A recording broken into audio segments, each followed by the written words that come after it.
कक्षा 10 गणित प्रश्नावली 4E के बाद एग्जाम्पल नंबर 1 का बी। प्रश्नावली 4E के बाद का उदाहरण है ये। दो क्रमागत धनात्मक विषम संख्याओं के वर्गों का योगफल 394 है। तो संख्याएं बताइए। दो क्रमागत धनात्मक विषम संख्या, या तो क्रमागत सम संख्या माननी हो या तो क्रमागत विषम संख्या माननी हो, तो उन्हें क्रमशः यक्ष माना पहली संख्या या पहली विषम संख्या माना पहली विषम संख्या बराबर यक्ष, दूसरी विषम संख्या बराबर यक्ष प्लस 2। या तो सम मानना हो या तो विषम मानना हो, हमेशा यही मानते हैं। पहली संख्या यक्ष, दूसरी संख्या यक्ष प्लस 2। यदि 3 संख्याएं माननी होती तो यक्ष प्लस 4, यदि और होता तो यक्ष प्लस 6, इसी प्रकार बढ़ता चला जाता। तो हमें दो क्रमागत विषम संख्या माननी है, तो माना पहली विषम संख्या बराबर यक्ष और दूसरी विषम संख्या बराबर यक्ष प्लस 2। सवाल में कहा है इनके वर्गों का योगफल 394 है। तो पहली संख्या का वर्ग प्लस दूसरी संख्या का वर्ग, वर्गों का योगफल 394 है। पहली संख्या का वर्ग और दूसरी संख्या का वर्ग, दोनों संख्याओं के वर्गों का योग माने प्लस 394 है। तो पहली संख्या यक्ष है तो यक्ष स्क्वायर, दूसरी संख्या यक्ष प्लस 2 है तो यक्ष प्लस 2 का स्क्वायर, यहाँ 394 है। यक्ष स्क्वायर यहाँ वैसे है, a प्लस बी का होल स्क्वायर सूत्र बना यहाँ, और a प्लस बी का होल स्क्वायर सूत्र होता है a square plus B square plus 2ab। तो यहाँ हुआ यक्ष स्क्वायर प्लस 2 का स्क्वायर प्लस 2, a का मान यक्ष b का मान 2 बराबर, और 394 उधर इसे इधर लाएंगे, माइनस 394 बराबर 0। अब एक यक्ष स्क्वायर यहाँ हुआ 2 यक्ष स्क्वायर प्लस, अब यहाँ 2 दूनी 4 यक्ष हुआ और प्लस 2 दूनी 4 बचा है यहाँ, माइनस यहाँ है 394 बराबर 0। अब 2 यक्ष स्क्वायर यहाँ है प्लस 4 यक्ष यहाँ है, 4 में 394 घटाएंगे तो यहाँ होगा 390, माइनस 390 होगा। अब 2, 4 और 390 में 2 कामन हुआ, जब 2 कामन कर देंगे तो यहाँ हुआ यक्ष स्क्वायर प्लस 2 दूनी 4 2 यक्ष माइनस 2 1 9 2, 1 बचा 19 हुआ, 2 2 9 18, 1 बचा 10 हुआ, 2 बचे 10 बराबर 0। अब इसे हम लोग बटे में करेंगे, तो जब 2 को बटे में करेंगे तो यक्ष स्क्वायर प्लस 2 यक्ष माइनस 195 बराबर 0 होगा वहाँ। इतना अब यह बन गया द्विघात समीकरण। इस द्विघात समीकरण को हम लोग हल करेंगे,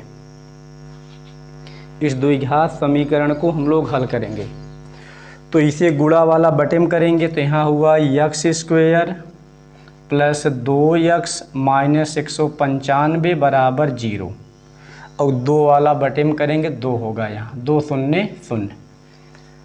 यह किताब में इतना सवाल दिया था, दो क्रमागत धनात्मक विषम संख्याओं के वर्गों का योगफल 394 है।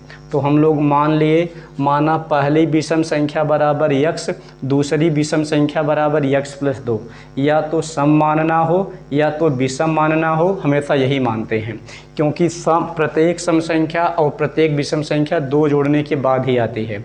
यदि दो क्रमागत संख्या कहा होता तो यहाँ यक्ष प्लस 1 मानते, लेकिन यहाँ विषम कहा है, या तो सम कहे या तो विषम कहे, तो हमेशा यहाँ 2 जोड़ते हैं, या तो सम हो चाहे विषम हो चाहे जो हो, हमेशा यहाँ 2 जोड़ते हैं। तो पहली संख्या यक्ष, दूसरी संख्या यक्ष प्लस 2। यदि क्रमागत कहा होता, केवल यहाँ सम विषम का नाम न लिया होता, तो वहाँ हम लोग मानते, माना पहली संख्या बराबर यक्ष, दूसरी संख्या बराबर यक्ष प्लस 1। जब सम और विषम का नाम ले ले तो मान लेंगे पहली विषम संख्या बराबर यक्ष, दूसरी विषम संख्या बराबर यक्ष प्लस 2। यदि सम ही कहा होता तो पहली सम संख्या बराबर यक्ष, दूसरी सम संख्या बराबर यक्ष प्लस 2, तब पर भी ठीक है। तो यहाँ पहली विषम संख्या और दूसरी विषम संख्या के वर्गों का योगफल 394 है।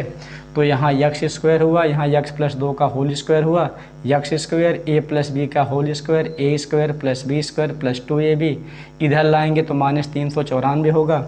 एक एक 2 यक्स स्क्वायर, 2 दूनी 4 यक्स प्लस 4 बचा है, इधर लाएंगे तो माइनस 394, 4 में से घटाएंगे 390 हुआ। 2 4 और 390 में 2 कॉमन, यहाँ यक्स स्क्वायर बचा, यहाँ 2 दूनी 4 यक्स 2 यक्स बचा, यहाँ 390 में 2 का भाग देंगे तो 195 बचा। अब गुणा वाला बटे में करेंगे 2 शून्य शून्य। अब यह बना द्विघात समीकरण, तो अंतिम का गुणा पहले में करेंगे, इसे गुणनखंड विधि से हम लोग हल करेंगे। 195 का नम 195 आया, इसे ऐसी दो संख्या में तोड़ेंगे, गुणा करने पर 195 आए और जोड़ने घटाने पर 2 आए। तो पहले हम लोग इसे 3 से काटेंगे, 3 छक 18, 3 पचे 15, अब 3 से नहीं कटेगा, 5 से कटेगा, 5 का नम 5, 5 ते 15, फिर 13 से कटेगा, 13 का नम 13। अब यहाँ 5 ते आई 15 और 13, 15 गुणे 13 से टूटेगा, गुणा करने पर 195 आए, 195 आना चाहिए, तो 15 गुणे 13, 15 का गुणा 13 में करेंगे तो 195 आएगा, और 15 में से 13 घटाएंगे तो यहाँ 2 होगा। तो हम लोग यहाँ मान लेंगे यक्स स्क्वायर, इस जगह पर लिखेंगे 15 यक्स माइनस 13 यक्स माइनस 195 बराबर 0। 2 मान एक और 2 मान एक और, यक्स यक्स में यक्स कामन, यक्स प्लस 15 हुआ, यहाँ 13 195 में 13 कामन, यक्स हुआ, माइनस कामन करेंगे चिन्ह बदल जाएगा, 13 एकन्नम 13 हुआ, और यहाँ 13 एकन्नम 13 एक हुआ यहाँ। अब यहाँ 13 एकन्नम 13, यहाँ 19 था, अभी 13 6 बचा, यहाँ 65 हुआ, 13 पचे 65 बराबर 0। जो मान वही मान एक कोष्टक में कामन हुआ यहाँ, और यहाँ यक्स माइनस 13 बचा है, यक्स माइनस 13 बचा है बराबर 0। तो अब बारी बारी से दोनों मान को 0 के बराबर करेंगे। तो एक बार यक्स प्लस 15 बराबर 0, उधर ले जाएंगे तो माइनस 15 हुआ, एक बार यक्स माइनस 13 बराबर 0, उधर ले जाएंगे तो प्लस 13 हुआ। चूँकि संख्या का मान कभी माइनस में नहीं आता, इसीलिए इसे नहीं लिखेंगे, यक्स का मान यहाँ लिखेंगे 13। तो पहली विषम संख्या बराबर 13, दूसरी विषम संख्या बराबर 13 प्लस 2 बराबर 15। यही दिए गए प्रश्न का उत्तर हुआ। पहली विषम संख्या बराबर 13, दूसरी विषम संख्या बराबर 15। यही दिए गए सवाल का आंसर है। एक बार इसे हम लोग फिर देखते हैं। 2 क्रमागत धनात्मक विषम संख्याओं के वर्गों का योगफल 394 है। 2 क्रमागत कहे या 2 क्रमागत सम कहे या 2 क्रमागत विषम कहे, तो वहाँ हम लोग मानेंगे, माना पहली संख्या बराबर यक्स, दूसरी संख्या बराबर यक्स प्लस 2। यदि सम विषम न कहा होता, केवल क्रमागत कहा होता, तो वहाँ हम लोग मानेंगे पहली संख्या बराबर यक्स, दूसरी संख्या बराबर यक्स प्लस 1।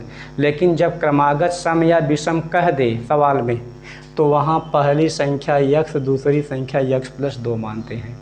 अब इनके वर्गों का योगफल 394 है, इनका वर्ग प्लस इनका वर्ग, इनके वर्गों का योगफल 394 है। तो यहाँ अब एक्स स्क्वायर पहले से है, ए प्लस बी का होल स्क्वायर हुआ, a square plus B square plus 2ab हुआ, प्लस इधर लाएंगे तो माइनस हुआ। 1 1 2 एक्स स्क्वायर, 2 दूनी 4 एक्स, 2 दूनी 4 हुआ, माइनस 394 पहले से है। अब यहाँ 4 में 394 घटाएंगे तो 390 होगा, 2 4 390 में 2 कॉमन हुआ, तो बचा x square plus 2x minus 195, गुणा वाला बटे में 2 शून्य शून्य हुआ। अब यह बन गया द्विघात समीकरण।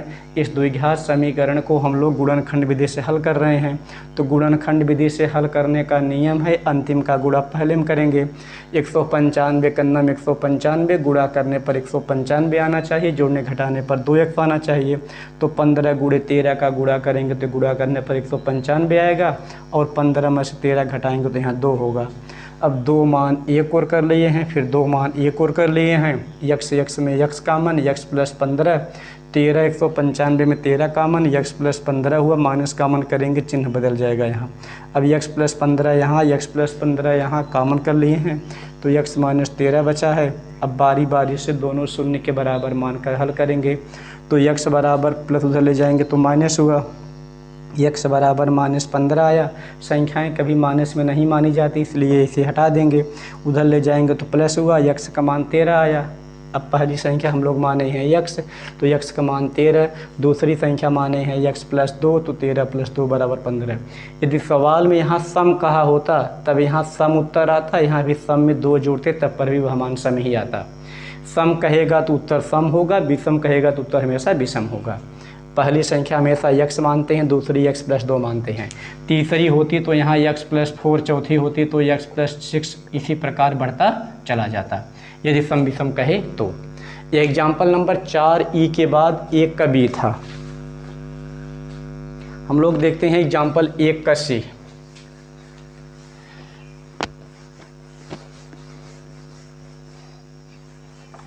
एग्जाम्पल 1 का सी। 1 का सी कहा है, किसी संख्या और उसके व्युत्क्रम का योग 2 है। किसी संख्या और उसके व्युत्क्रम का योग, उसके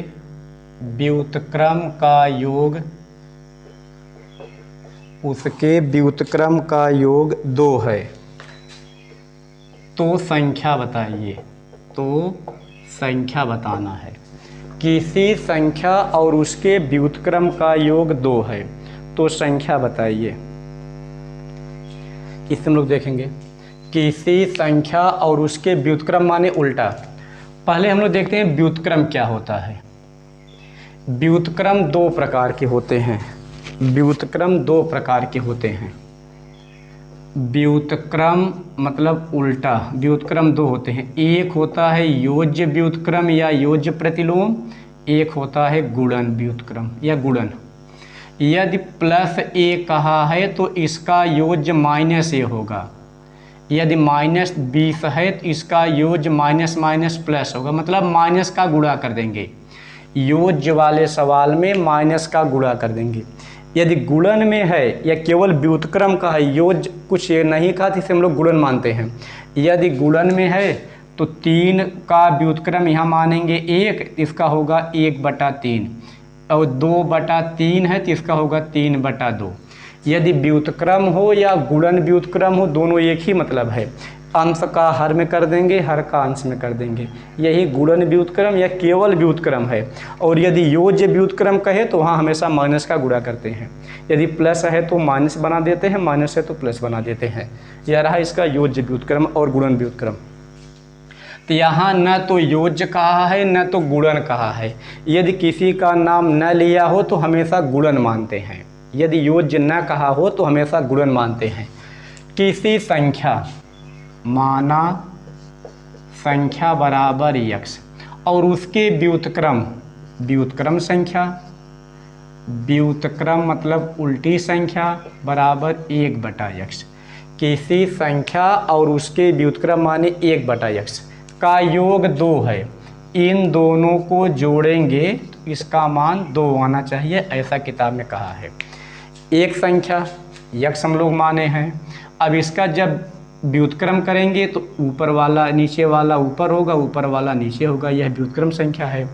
माना पहली संख्या बराबर यक्स, दूसरी संख्या बराबर 1/x, चूँकि बटा कुछ नहीं तो यहाँ 1 मान लेंगे, उल्टा करेंगे तो यहाँ होगा 1/x। यह इसका व्युत्क्रम हुआ। बटा यहाँ मानेंगे 1, भिन्न का जोड़ हुआ, हर बराबर नहीं है, तिरछे तिरछे गुणा करेंगे। यक्स गुणे यक्स, यक्स स्क्वायर 1/x बराबर 2/1। यहाँ बराबर का भिन्न हुआ, यक्स स्क्वायर यक्स स्क्वायर, 1 2 हुआ। इधर लाएंगे यक्स स्क्वायर -2x, यहाँ +1 पहले से है, बराबर 0। अब यह द्विघात समीकरण बना। द्विघात समीकरण हल करने का 3 नियम है, हम लोग देखते हैं गुणनखंड विधि से। तो अंतिम का गुणा पहले में 1 गुणा करने पर 1 आना चाहिए, जोड़ने घटाने पर 2x आना चाहिए। तो पहला मान वही, इस 2x के जगह पर लिखेंगे -1x + 1 बराबर 0। 2 मान 1 और 2 मान 1 और यक्स में यक्स कॉमन, यहाँ हुआ x -1, एक एक में एक कामन यहाँ हुआ x माइनस एक। अब जो मान वही मान एक कोष्टक में और यहाँ x माइनस वन इतना मान एक कोष्टक में। अब बारी बारी से बराबर कर देंगे, इतना बराबर 0 तो x का मान 1, वही मान यहाँ है इतना बराबर 0 तो x का मान 1। तो पहली संख्या 1, दूसरी संख्या भी 1/1 माने 1 ही हुई। इसका दोनों उत्तर आ गया 1 और 1। इसका दोनों उत्तर आया 1 और 1। इसका एक नियम यहाँ और हल करने का था। यह सीधा a² minus 2ab plus b², यह सूत्र है a माइनस b का होल स्क्वायर का। तो a का मान x है, b का मान 1 है, इसका सूत्र है यह। यहाँ सटेगा स्क्वायर, यहाँ होगा करनी, करनी मतलब वर्गमूल 0 हुआ, उधर ले जाएंगे तो x का मान यहाँ आ गया 1। तब पर भी सही है, तब पर भी सही है। हम लोग इसे एक बार फिर देखते हैं। किसी संख्या और उसके व्युत्क्रम का योग 2 है तो संख्या बताइए। माना पहली संख्या बराबर x, दूसरी संख्या बराबर 1/x। चूँकि व्युत्क्रम में अंश का मान हर हो जाता है, हर का मान अंश हो जाता है, तो दोनों का योग 2 है तो हम लोग भिन्न का जोड़ बना दिए हैं, तिरछे तिरछे गुणा कर दिए हैं, फिर बराबर का भिन्न हुआ, यह बन गया द्विघात समीकरण। इसे हम लोग यहाँ हल कर दिए हैं तो x का मान 1 आया है। या यहाँ सूत्र भी बना लिए हैं, तब पर भी इसका मान x बराबर 1 ही, तब पर भी इसका मान आया है। दोनों सही है, या तो यह नियम या तो वह नियम, दोनों से आप लगाएंगे, इसका उत्तर दोनों से आएगा। यह प्रश्नावली 4e के बाद एग्जाम्पल नंबर 1 का C था। एग्जाम्पल 1 का C, 4 प्रश्नावली 4e के बाद एग्जाम्पल 1 का C था। एग्जाम्पल है यह 1 का C उदाहरण।